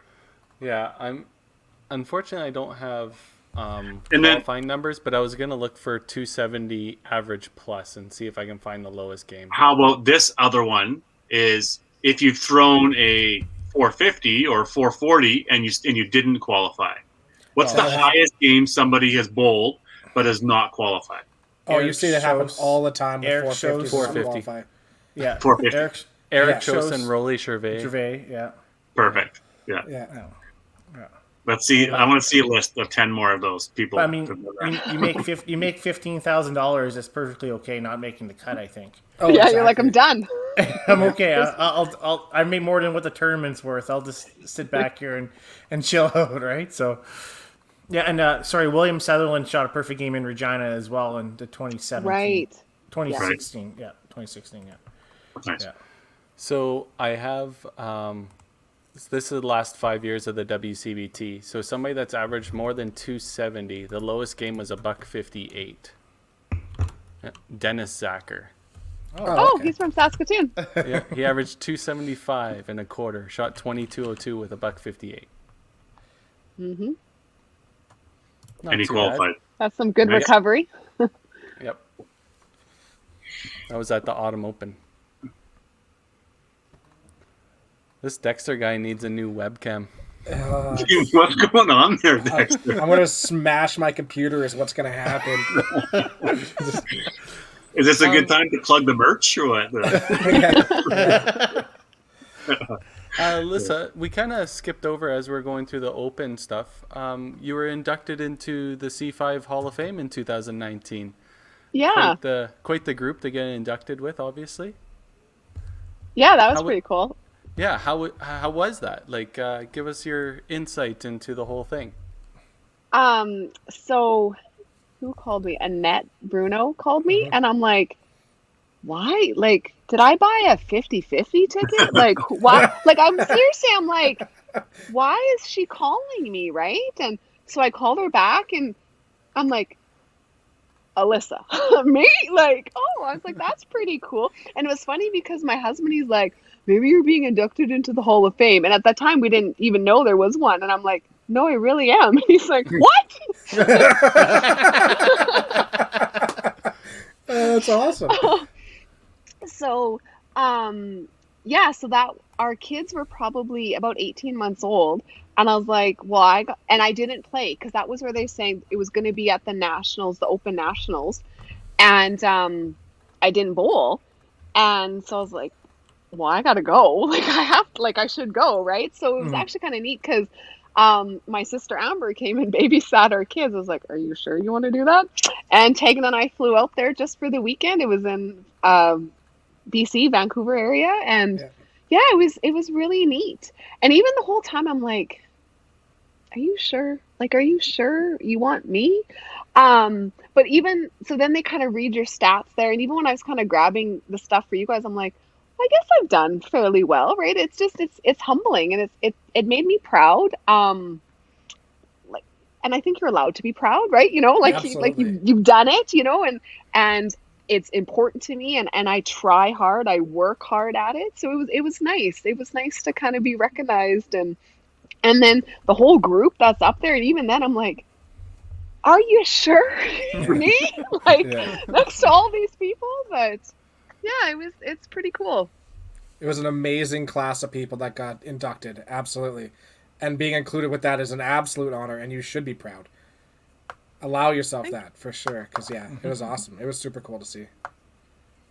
So what what's left? What's, bucket list? Obviously, you're already into the Hall of Fame, but what now? I mean, you got, a number of years left. You're going to compete again and just keep building that resume. So I have my bucket list. I need to be on a team with my two sisters.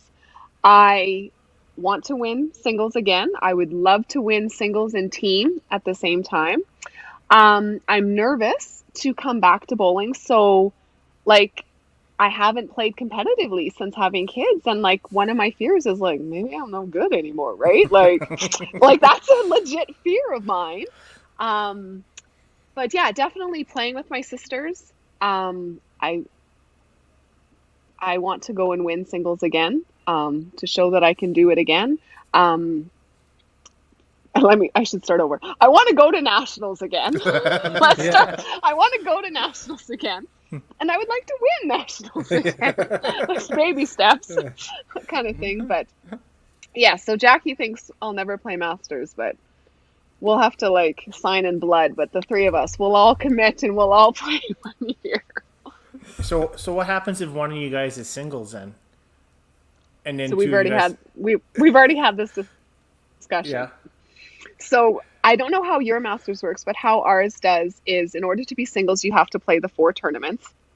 And then to make the team, you drop your lowest tournament.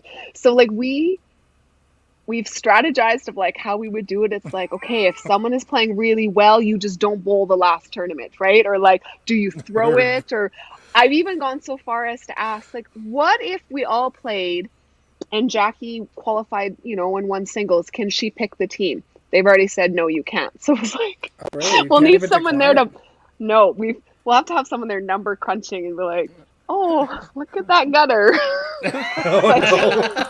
Well, people would be so, but somebody else gets to be singles. So what? Yeah, so I don't know. Hopefully, if someone's playing really, really well, they could just not play the last tournament. But I don't know, like that would be nerve-wracking to sit there. And then what if everyone plays really good that 4th tournament and then it knocks you out of a team spot? Like, it's, yeah. But I don't know. Somebody who's ultra competitive like yourself, could you like have a less gear? I mean, that's another issue, right? I don't know. Yeah. I think also the three of us don't trust that the other one try to go for single. Yeah. I think we don't really, we love each and support each other, but we don't trust that she wouldn't.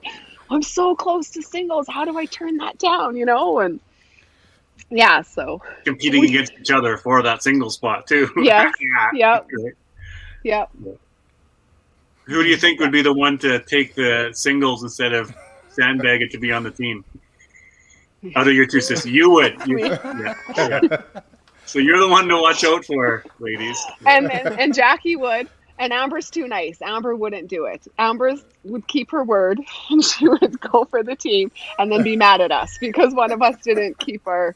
You told me you would throw the ball at my ankles. Yeah, so that I could be singles, Jackie. Oh, I love it. That's awesome. That's all of it. I hope that playing in a cash event is in there somewhere for the bucket list. Maybe a TPC up to Edmonton or down to Regina. Yes, and definitely now that my job, I have weekends off. Do you know what I mean? I didn't really do it for so long because I wasn't going to commit to taking a week off work for 2 days. But yeah, it's definitely would work. It'd be easier, and it's easier to get away for a weekend. You know, it's easier to say to my husband, okay, here's the children. Goodbye. You know, and yeah, no, for sure. And I've been thinking about it a little bit more, like especially in this discussion, like I feel like I've grown, that I might be able to handle that pressure more. And it also, the more tournaments you play in and the more situations you are in that push you, or, you know, you have to struggle through or whatnot, is how you grow and how you get better, right? Like, Yeah, correct. any of my successes are because of my failures. Do you think that you have another level that you might get by putting yourself into those situations? Possibly. Yeah. Possibly. Yeah. The great thing about some of the tour events too is it's pretty family friendly now, right? Like you bowl your shift, and then if you're not going to bowl for the rest of that day, like especially in Edmonton, you can go to West Edmonton Park, you can go do a bunch of stuff, and you really only have to be time committed for a certain amount of time unless you make the cut, and then Sunday's obviously a little bit packed, but it's not like a national event where you're kind of stuck at the lanes for the whole time you're there. Unless you're on the board or part of 5 Pin Universe, then you're kind of stuck at the whole thing. But No, that's the breaks. commitment we're making. Yeah, Yeah. Movie breaks. I love Hi, it. Dexter. We got to replace him. Where's Weber? Yeah, where's Weber? No, he'll be back in 3 weeks when Daryl's on vacation. Yeah, it'll be coming. That's right. I hate missing out on talking to the guests, though. I was so sad to miss the ones that I've missed, Tom and Greg and Barker. So it's hard, man, for sure. Yeah. But Yeah, anyway, you show up for the important ones. That's all. that's right. Oh, thanks. Right. Well, I think we're gonna kind of wrap this up, Jackie. We're gonna end our little Alysa. banter here. Alysa. Jackie's gonna love this. Oh, my Lord. Do I sound like your parents? Did they ever get you girls mixed up when they were talking or getting mad at you girls? No? A, Happened first to of my all, family all the time. I'm the oldest, so they always knew who I was. And B, I'm the best, so I never got in trouble. Well, I apologize once again. You're more than welcome to stick around and talk with us after the podcast, but we'll move you to the back room here and we'll end the show. Thank you very much for coming on. Thank anything. you. Yeah. Good to have Thanks, you. Alyssa. Good. Thank you. Thank you. Well, I'm never going to live that down, so that's my new nickname. You gotta That's it, stop yeah. drinking on Wednesdays, Carrie. Yeah. You know what? The worst Sober part up. is it's a no alcohol April for me, so that's Oh, even worse. It's tax season. And stuff it's going on. tax season and no alcohol. Let's make sure that we remind everybody they got enough time that our draw tonight was you had to comment on who was going to win the Masters golf tournament this weekend. So if you want to be in the draw, start feeding the feed with who's going to win the tournament. So I know you got a few of them in there. That is that for the 5 Pin Universe draw, That's right. but not the All Stars draw. All-star draw. Yeah, there's Okay. 2 draws tonight, people, so Yeah. Nice. just a single comment won't do this time. You know, it was great having Alyssa on, and in all fairness, I mean, she's very humble about the award and the C5, Hall of Fame. You know, maybe not quite as what the word, right? Where we're, Sandy Anderson, Karen Armstrong, Helene Godmer, right? But yet you do look at the numbers and do look at the resume. She's absolutely just as deserving as the rest of them, and to be part of that crew, right? At such a young age, but having such a dominant career in Saskatchewan for those number of years, going to nationals, it was great. Right? Yeah, being part of that powerhouse ladies out of Saskatchewan is incredibly just to be a part of it. And she was, let's be honest, she was leading a lot of it, right? And that's incredible. It was neat knowing. I didn't know that she played lead. That was kind of neat knowing that. Mm-hmm. Obviously, I met her during bowling school, or got to know about her during bowling school.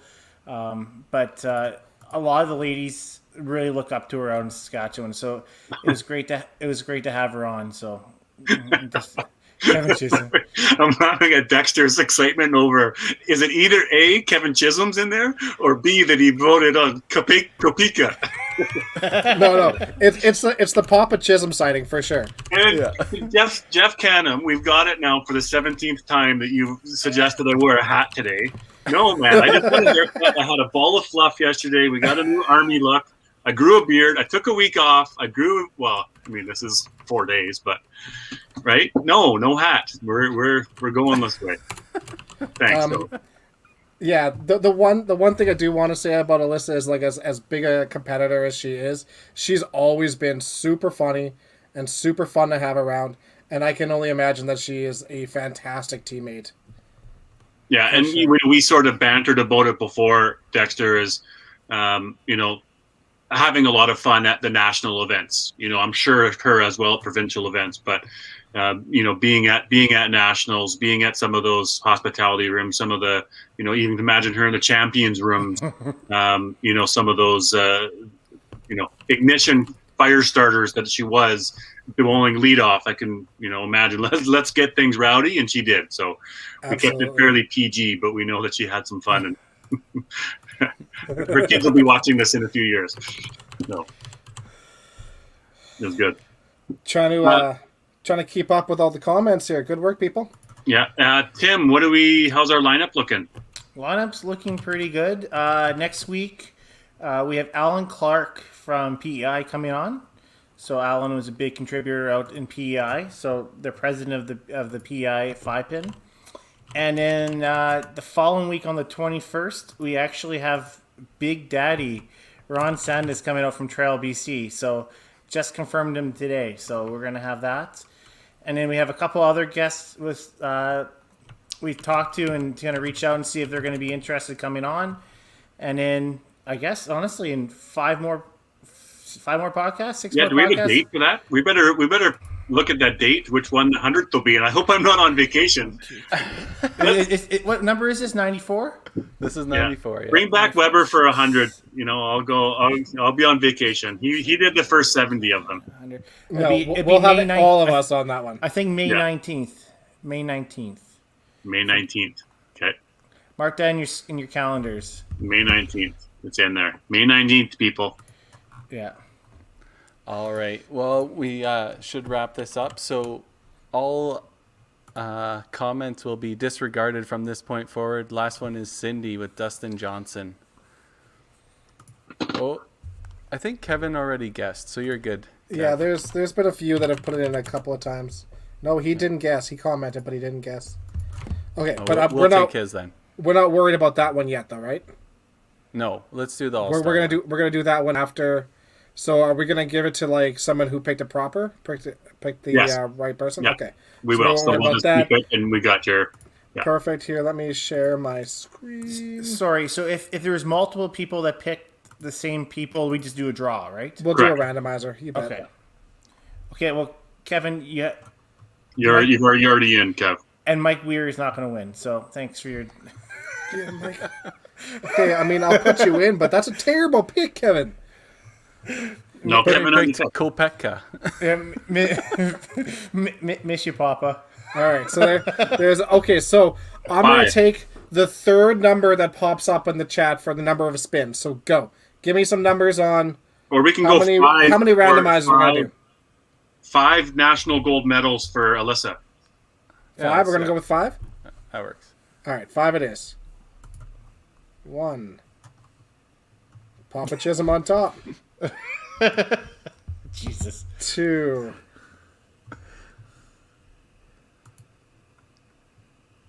3. 4. I don't know why my face is so close to this. Ryan's not going to win, I guess. All right, and our winner this week? It's just Scotty Scott Barber. And his comment was like, "What's up, boys?" Yeah, and then he probably watched like 30 seconds. Yeah, and he's out. Yeah. Thanks for contributing, Barber. Ryan, you just have just as much luck as your fantasy baseball league right now. $50. $50 says Barber won't comment in the next minute. Yeah, for sure. We just want to thank All Star Bowling Sales once again for not only sponsoring us every week and then also doing this draw for the last 4 weeks. I know they've already sent us some stuff. I do believe Brett Hendrickson received a bowling ball. It was a gift certificate. Oh, he got perfect. a gift certificate. He got the bowling ball. And he from used them, that as a so- bowling ball. Yeah. Good. Yeah. Awesome. Well, perfect. And then we'll gather all those guesses, and then next week we'll do the draw for our Masters winners. Or somebody might win it outright. You never know. There's some. If they're the only person who picked Kopeka. Or Mike Weir. Yeah. Well, have a good week, boys. Unfortunately, this news that we just got here in Alberta put a damper on things. We were hoping maybe even playing next week, but another week of no go for you. I feel bad for you. Sucks. At this point, we can probably do the 100 podcasts at the bowling alley. So, just saying. Yeah. Exactly. All right. Well, we'll end this one, and we'll see you all next week. Thanks, everybody. Thank you, guys.